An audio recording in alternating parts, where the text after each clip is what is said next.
Hi guys, and welcome to A Dog's Soul, an empath's guide to your dog's feelings. Today we're going to talk about 5 common mistakes when training leash reactivity. So stay tuned and have fun.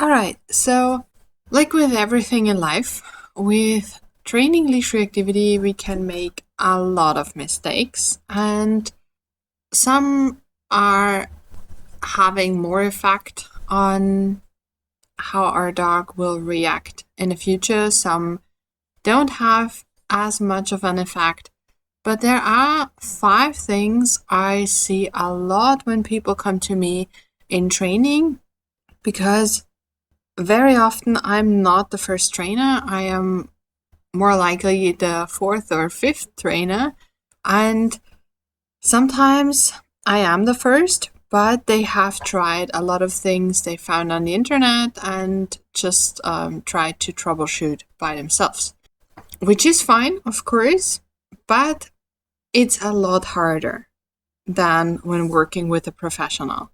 So if you are dealing with leash reactivity and you are not making the progress you would like to make, go to the description, book a free call. We see how I can help and set you up for success with your pup.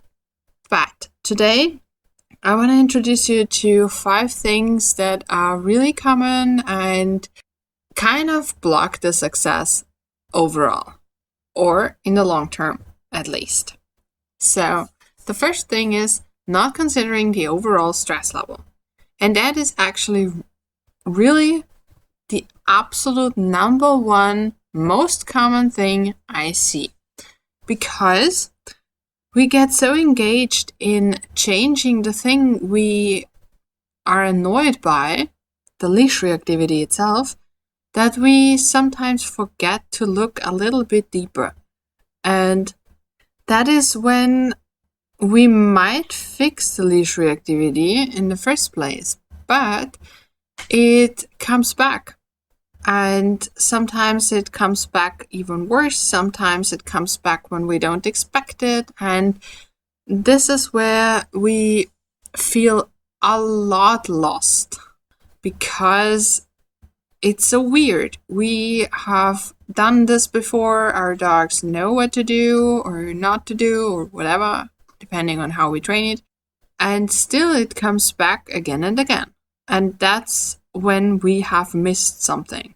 And sometimes we don't even need to train the leash reactivity itself, because it's triggered by something else. And if we find out what that is, we don't have to train at all. Let me give you an example. A lot of dogs who develop some kind of reactivity have issues with staying home alone. Very often their owners don't even know it, because either nobody tells them that the dog is barking all day, because maybe neighbors are out themselves, or there are no neighbors, or they just don't talk to each other, whatever. Or the dog suffers quietly. Those are the most tricky ones, because you can only catch them on camera. They don't destroy anything, they don't make any noise, they just lay there and wait and are kind of stunned. But they are tense all the time, and that's when things that would usually not upset the dog get too much very fast. And that's when we see reactivity and sometimes even fear responses to something. But reactivity is really common. So this is a very typical thing. And that's why I like to look at everything in the dog's life, as much as the owners want to share with me, of course. But sometimes finding the relevant things is not that easy, and sometimes it's not that obvious. Sometimes we see it later on, sometimes it's crystal clear. And the important thing is that we don't forget that our dogs are living, feeling breathing creatures, and it's not just one thing. Sure, some dogs just don't like other dogs. Those are out there, of course. And some dogs just haven't learned how to deal with other dogs, even though they might like them. But still, if we want lasting results, we have to look at the big picture. And if there is nothing wrong, then we can go ahead and just work on the leash reactivity more quickly. And when we start working with leash reactivity, common mistake number 2 is getting too close. Let's just say for the moment we are dealing with dog-on-dog reactivity. So it can be anything, right? But for now, let's just stick with the dogs. Our dog goes crazy whenever he sees another dog in a distance of 50 feet, for example. Then we should not start at 45 feet. We should start at 60. Because maybe you have heard people say the following, or maybe you have even experienced it. When he goes crazy, he doesn't take any treats or he doesn't take any toy I am offering him. He just ignores me. And that's really, it's one of the most often said things I have heard in my leash reactivity cases. Almost every single one of my owners tells me this.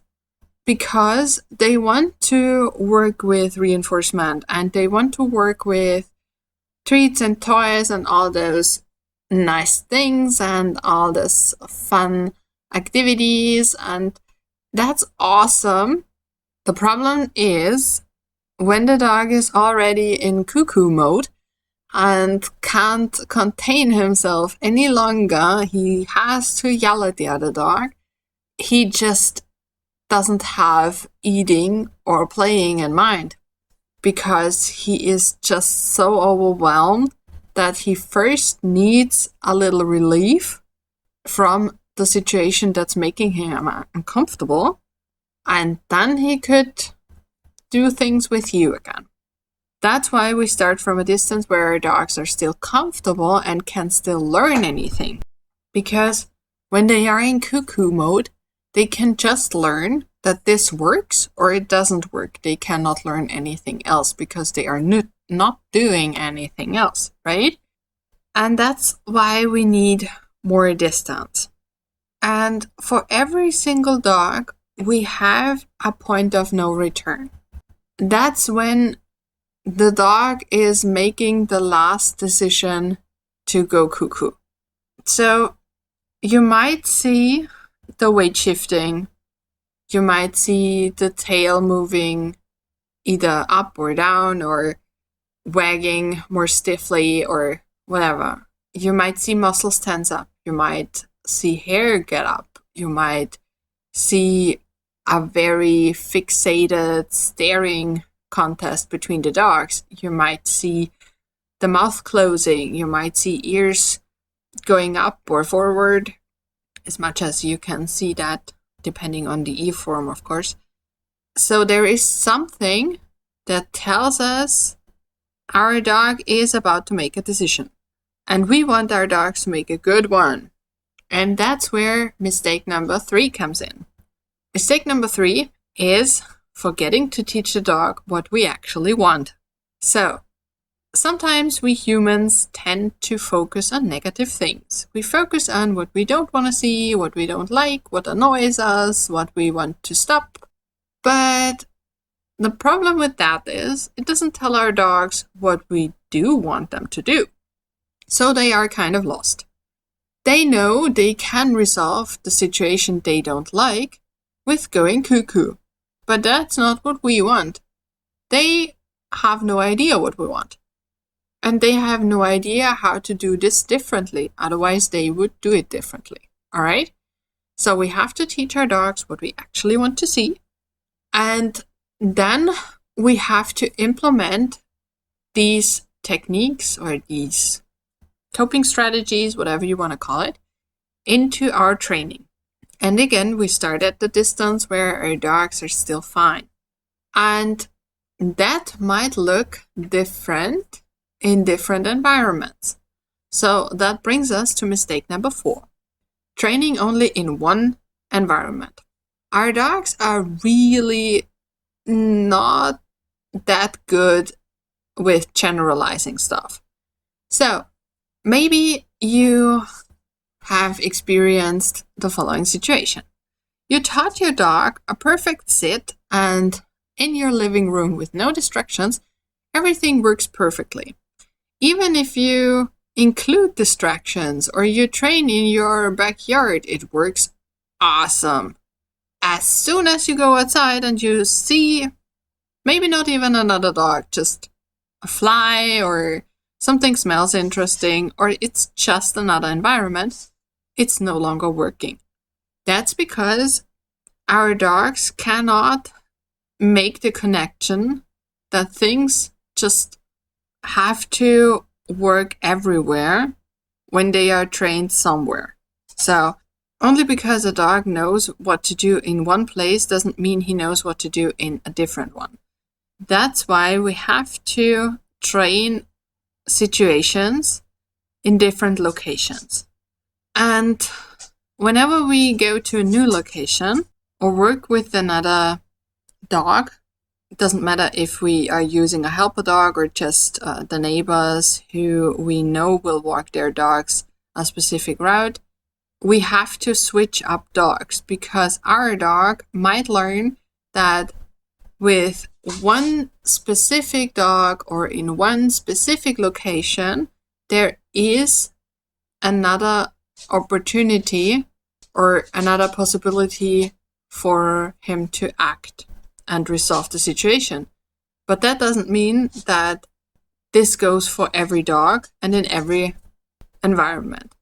So switch it up from time to time, and no matter where you train and with what kind of helper dog you train, mistake number 5, and that's the most crucial one actually, because it can damage the relationship severely and can traumatize the dog severely, is using corrections.